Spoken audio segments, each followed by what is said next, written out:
I'm Lydia Chibambo, the Acting National Coordinator from Zambia Climate Change Network. First of all, what we've done as an organization was also to do a study in terms of policy reviews at national level, the policies that we have around climate change and agriculture environment, to see which ones really incorporate agroecology. And from that study, we realized that there was that gap in terms of integration of agroecology.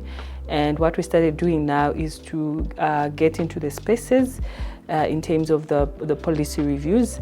And as a network, one of our mandates is really to influence policy. And we've taken advantage of that to make sure that wherever we are called upon to look at the policy reviews, to look at the development of legislation, we incorporate agroecology in those spaces.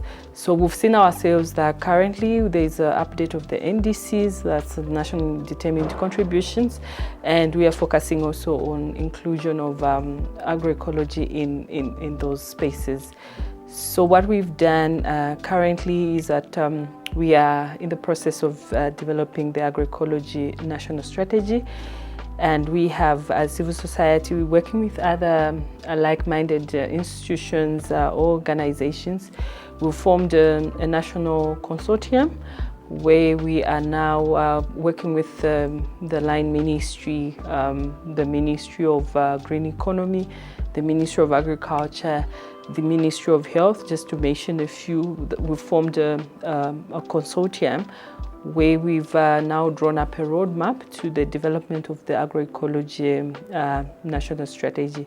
So that's what we're doing in the space of policy. Okay, I'll start with some challenges that we've encountered in our work. I think it's the first one is around the agroecology itself. I think just the word itself. Most of people think it's quite a technical word that they need to understand. So in that already comes with some negativity in it, like we are introducing something pretty new in our space, in our policies. So that has been a challenge, but we found a way of really unpacking what agroecology is in terms of the word itself. And also we've seen also in terms of we are being driven with the commercialization in the agriculture sector, and we've seen the challenge where we are being kind of asked that, do you want to take us back in terms of productivity when we should be advancing with technology? So there's this misunderstanding of agroecology, like it's like taking us 50 years backwards in terms of the farming.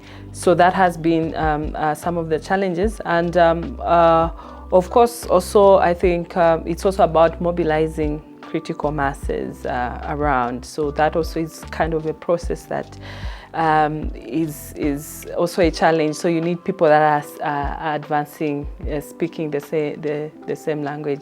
So it's around also limited knowledge. So we're kind of trying to do a lot of sensitization and awareness. Yes, as we advance for COP, and I think coming from the southern region of Africa, we've seen how we've been impacted by climate change, especially the El Nino phenomenon in terms of the droughts and how food security is an issue for the whole country.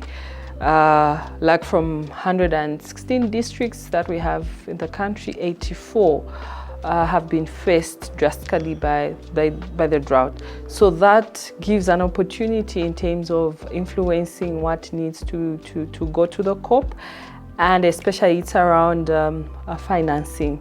That would also speak to agroecology as an opportunity for adaptation measures when it comes to building resilience.